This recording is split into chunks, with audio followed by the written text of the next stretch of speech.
छत्तीसगडच्या दंतेवाडामध्ये नक्षलवादी हल्ल्यात 11 जवान शहीद झाले। नक्षलवाद्यांनी जवानांच्या मार्गावर भूसुरुंग पेरले होते आणि नक्षलवादी विरोधी मोहिमेतील हे जवान अरणपूर मार्गे परतत असताना भूसुरुंगाचे स्फोट घडवण्यात आले। नक्षल्यांनी घडवलेल्या स्फोटाची तीव्रता इतकी जबरदस्त होती की माइन प्रोटेक्टेड व्हेइकल सुद्धा उडाली आहेत। रस्त्याच्या मधोमध भूसुरुंग लावल्याने जवानांची गाडी जाताच जोरदार स्फोट झाला आणि त्याच ठिकाणी आज एबीपी माझाची टीम पोहोचली आहे। काय आहे तिथली आजची स्थिती पाहूयात ऑपरेशन दंतेवाडा।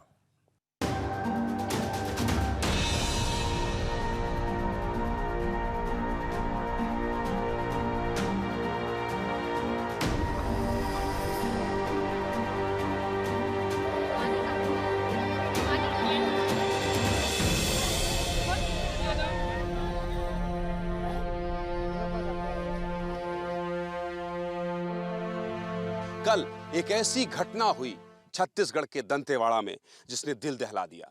11 लोगों की शहादत हो गई। 10 जवान डिस्ट्रिक्ट रिजर्व गार्ड के जिनकी ब्लास्ट में मौत हो गई और उसके बाद अब लोग कह रहे हैं कि नक्सल का खात्मा करेंगे। आखिर ये नक्सलवाद का नासूर क्या है? सालों से छत्तीसगढ़ में नक्सलवाद खत्म क्यों नहीं हो रहा है और कैसे इस पूरी घटना को नक्सलियों ने कल अंजाम दिया जिसमें 11 लोगों की जान चली गई। आज वो सब कुछ आपको एबीपी न्यूज में बताऊंगा।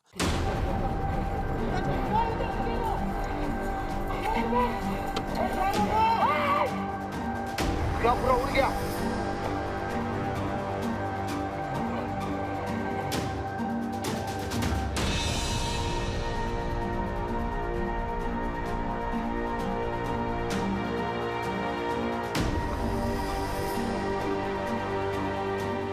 जिस तरह से मेरी गाड़ी आ रही है इसी तरह से जवानों की गाड़ी आ रही थी।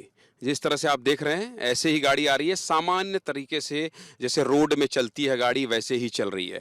चलते जाइए चलते जाइए चलते जाइए चलते जाइए चलते जाइए और यहाँ गाड़ी पहुँचती है और आगे जाइए और आगे जाइए। यहाँ गाड़ी पहुँचती है, इसके थोड़ी सी आगे तो नक्सली ब्लास्ट कर देते हैं।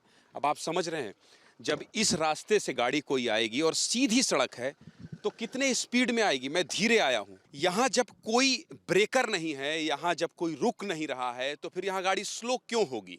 तो मैं आपको बताने का मेरा मकसद केवल ये है कि कितने स्पीड में गाड़ी रही होगी और नक्सली कैसे ट्रिगर एकदम उसी वक्त दबाते हैं जब अब लेके आइए गाड़ी थोड़ा तेज लेके आइए। देखिए अभी गाड़ी 20-25 की स्पीड में और लेके आइए और ले ये 30-40-30 भी स्पीड में नहीं है। अब इसको अंदाजा लगा लेना कि यहीं पर जैसी गाड़ी पहुंचेगी वैसे हमें ब्लास्ट कर देना है। ये नक्सली समझते कैसे हैं ये भी आपको जानना समझना बेहद जरूरी है कि आखिर जब दूर दूर तक ऐसी स्थिति है कि कोई गाड़ी को रोक नहीं रहा है तब नक्सली कैसे समझ जाते हैं कि यहीं दबाना है और यहीं ब्लास्ट होना है। अब ये समझाता हूं मैं आपको।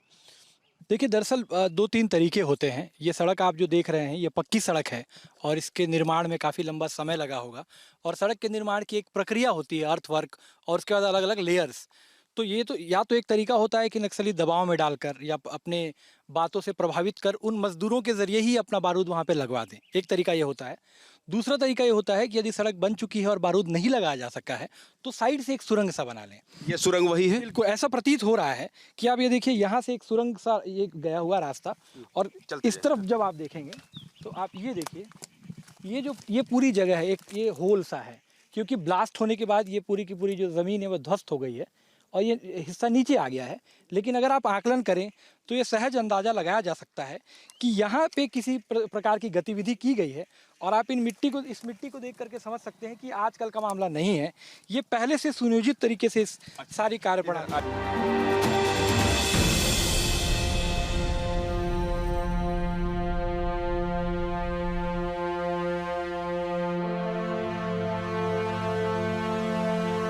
अब यहाँ से दुर्गेश एक बार फिर से आप कैमरा मोड़ कर दिखा दीजिए कि वो सड़क दिखाई नहीं देगी जहां पर ब्लास्ट हुआ है।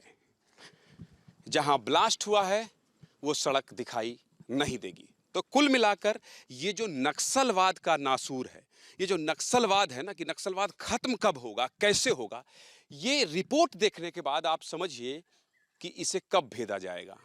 और अगर सरकार के पास ये सारी रणनीति है, सरकार के पास सारी मशीनरीज हैं और सारा विकल्प है, तो फिर क्यों कोई बेवा हो रही है, कोई अनाथ हो रहा है, किसी का बेटा चला जा रहा है। ये क्यों?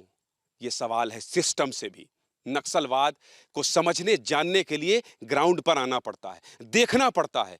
हर दिन बह रहे खून की जो गवाही देता ये जंगल है, यहाँ आकर उन चीखों को सुनना पड़ता है। तब समझ में आता है कि नक्सलवाद क्यों छत्तीसगढ़ के बस्तर को लीलता जा रहा है, लीलता जा रहा है, लीलता जा रहा है। कैमरा पर्सन दुर्गेश साहू और मेरे सहयोगी अशोक नायडू, रवि मिरी के साथ ज्ञानेंद्र तिवारी, एबीपी न्यूज, दंतेवाड़ा।